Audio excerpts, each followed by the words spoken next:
Hello students, welcome.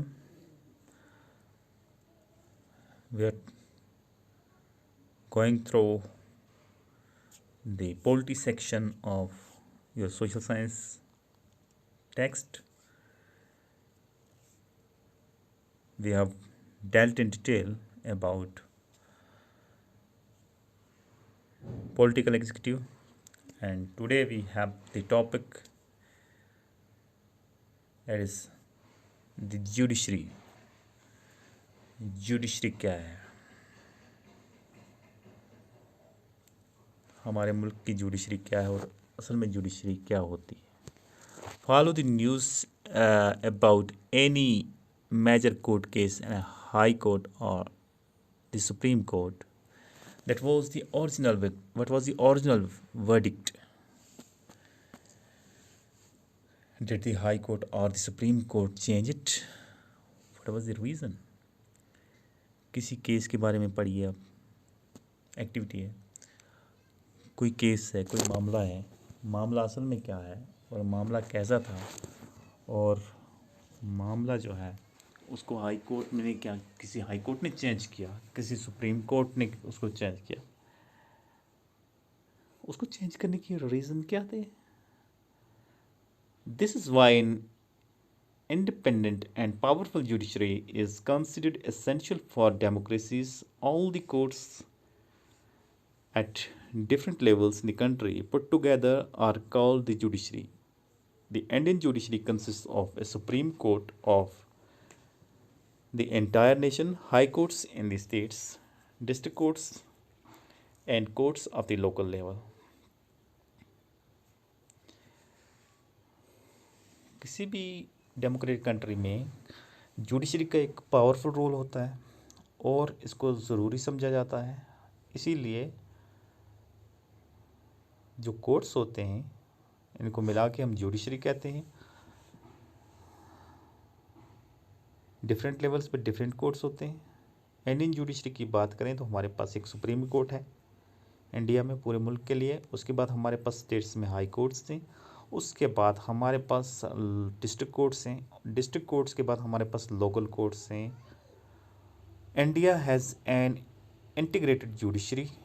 It means the Supreme Court controls the judicial administration in the country. Its decisions are binding on all the courts of the country. It can take up any dispute. Supreme court का जो decision होता है वो binding होता है, पूरी judiciary पे control करते हैं सुप्रीम कोर्ट पूरी जुडिशरी को. बाकी कोर्ट्स पे सुप्रीम कोर्ट का जो जजमेंट होती है वो कंपलसरी उसके लिए हो जाती है, और सुप्रीम कोर्ट जो है वो किसी भी डिस्प्यूट को टेकअप कर सकता है. Between citizens of the country, अगर सिटीजन्स के दरमियान में कोई मामला हो तो सुप्रीम कोर्ट वो भी डील करेगा. बिटवीन सिटीजन्स एंड गवर्नमेंट, अगर शहरियों के, सिटीजन्स और गवर्नमेंट के बीच में कोई मामला हो तो उस पर भी सुप्रीम कोर्ट डील करेगा. बिटवीन टू और मोर स्टेट गवर्नमेंट्स, एक या दो से ज़्यादा स्टेट गवर्नमेंट्स का मामला हो तो उस पर भी सुप्रीम कोर्ट बात करेगा. Between governments at the union and state level, state level की गवर्नमेंट और यूनियन लेवल की गवर्नमेंट के बीच में कोई मामला हो तो उस पर भी सुप्रीम कोर्ट बात कर सकता है. The highest court of appeal in civil and criminal cases, it can hear appeals against the decisions of high courts. Highest court of appeal है सिविल और क्रिमिनल केसेस का. कोई भी अपील हाई कोर्ट से जो जाएंगी उसको सुप्रीम कोर्ट डील करेगा, जज करेगा. Independence of the judiciary means that it is not under the control of legislature और the executive. The judges do not act on direction of government or according to the wishes of the party in the power. That is why all modern democracies have courts that are independent of the legislature and executive. India has achieved this. The judges of the Supreme Court and High Courts are appointed by President on the advice of Prime Minister, and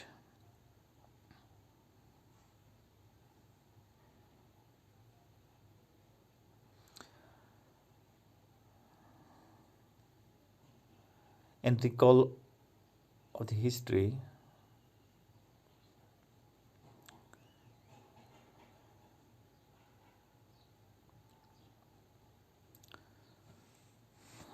let's see, independent judiciary का मतलब ये है कि जिस पे legislature का और executive का कोई कंट्रोल ना हो, गवर्नमेंट का कोई कंट्रोल ना हो, वो जुडिशरी जो किसी पार्टी को नहीं मानती, वो पार्टी रूलिंग हो, गवर्नमेंट में हो या कुछ हो, किसी का उस पर असर और रसूख नहीं होता। इंडिपेंडेंट डेमोक्रेसी आजकल मोस्ट ऑफ द डेमोक्रेसीज में है। इंडिया ने भी ये अचीव किया हुआ है। लेजिस्लेचर और एग्जीक्यूटिव का कोई रोल नहीं होता कि वो उसको इन्फ्लुएंस करे। अगर मामला कोई गवर्नमेंट के रिलेटेड है तो सुप्रीम कोर्ट उस पर भी बात करेगा। सुप्रीम कोर्ट और हाई कोर्ट के जजेस जो उनको प्रेसिडेंट अपॉइंट करता है on the advice of prime minister. Working of institutions की बात हो रही है यहाँ पे।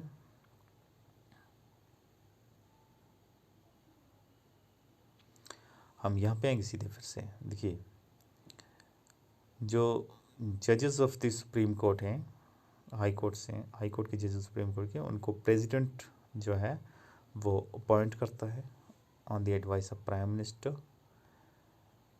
And consultation with chief justice of the supreme court. और सुप्रीम कोर्ट की कंसल्टेशन के पे ही होता है। In practice it now means that the senior judges of the Supreme Court select the new judges of the Supreme Court and the High Courts. There is very little scope for interference by the political executive. The senior most judges of the Supreme Court is usually appointed Chief Justice. Once a person is appointed as judge of the Supreme Court or the High Court, it's nearly impossible to remove him or her from the position. It's as difficult as removing the President of India. A judge can be removed only by an impeachment motion passed separately by 2/3 of the members of two houses of the parliament. It has never happened in the history of Indian democracy. The judiciary in India is also one of the most powerful in the world. The Supreme Court and the High Courts have the power to interpret the constitution of the country. They can declare invalid any law of the legislature or actions of the executive, whether at the union level or the state level.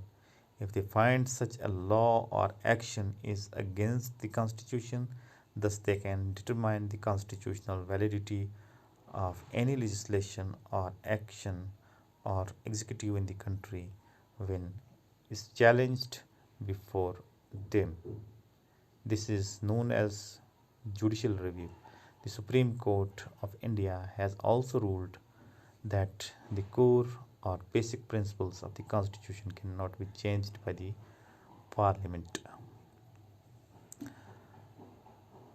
जजेस को जब appoint कर दिया जाए तो remove नहीं कर सकते। सुप्रीम कोर्ट के जजेस जो होते हैं वो उनकी कंसल्टेशंस के साथ ही बनाया जाता है जज को।